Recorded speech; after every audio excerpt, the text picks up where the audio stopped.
বন্ধুরা, আজকে আমি আবারও নিয়ে আসলাম একটা রেসিপি নিয়ে। স্বাগতম জানিয়ে শুরু করছি বন্ধুরা। আজকে আমি বানাতে যাচ্ছি পুয়া। পুয়া মতলব চিড়া হতি, আমরা চিড়াও বলি, কেউ পুয়া বলে। এই দেখো ভিজিয়ে নিয়েছি, প্রথমে ভিজিয়ে নিয়েছি।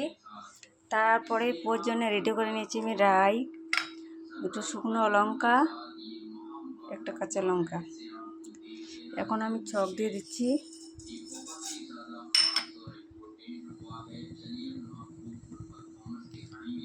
এরকম করে পুয়া বানালে খেতে খুবই সুস্বাদু লাগে বন্ধুরা। বাড়িতে বানিয়ে খাবে। আর আমার রেসিপিটা দেখে দেখে অনেকজন অনেক রকম বানায়, আমি এরকম বানাচ্ছি। আমার ইচ্ছে হলে বানাবে। তার সঙ্গে দুটো তেজপাতাও দিচ্ছি ছোট্ট।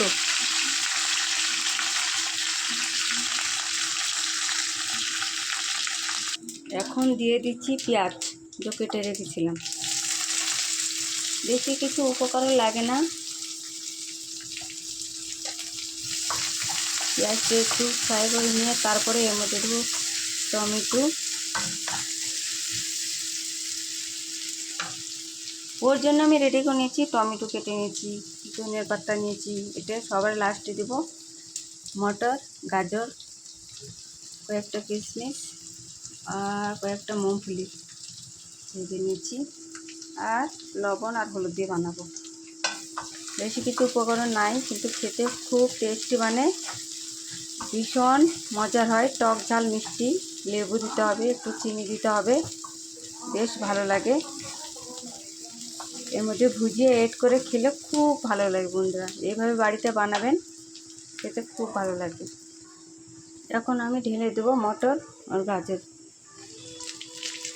অবশ্যই ঘি দিয়ে বানাবার চেষ্টা করবেন, যাদের ঘি নেই রিফাইন দিয়েও হবে।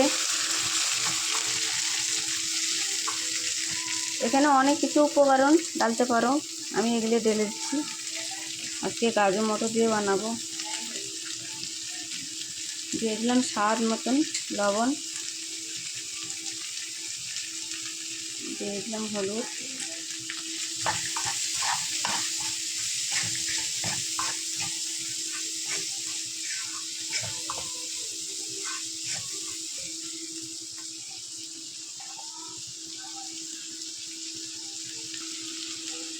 পাঁচ মিনিটের মতো একটু ঢাকিয়ে সিদ্ধ করতে হবে। বন্ধুরা, ভিডিওটা ভালো লাগলে এরকম করে বানাবে। আমার সবজিটা কষানো হয়ে গেছে, এখন আমি দেবো টমেটো।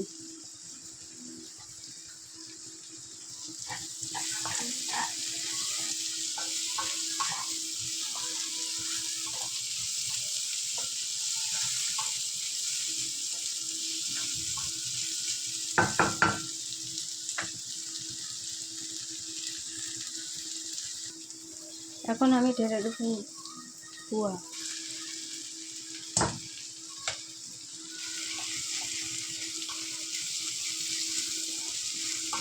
এভাবে বানাতে হবে। অবশ্যই ছাঁকনিতে পুয়াটা ধোয়ার চেষ্টা করবেন, তো খুব ভালো হবে।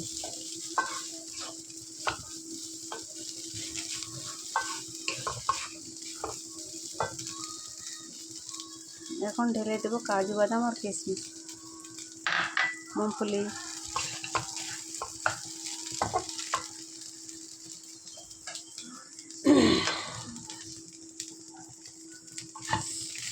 বন্ধুরা, আমার ভিডিওটা ভালো লাগলে ফলো করবেন ও লাইক কমেন্ট শেয়ার করে দিও। আর আমার সঙ্গে থেকো। আর এরকম মজার মজার ভিডিও নিয়ে আসবো, ছোট্ট ছোট্ট। এখন দিয়ে দিতে হবে ধনিয়ার পাতা।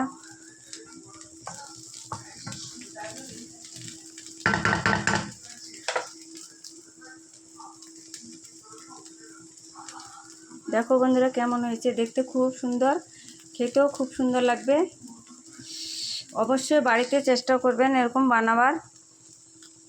আমার ভিডিওটা লাইক কমেন্ট শেয়ার করে দিও। বাই বন্ধুরা।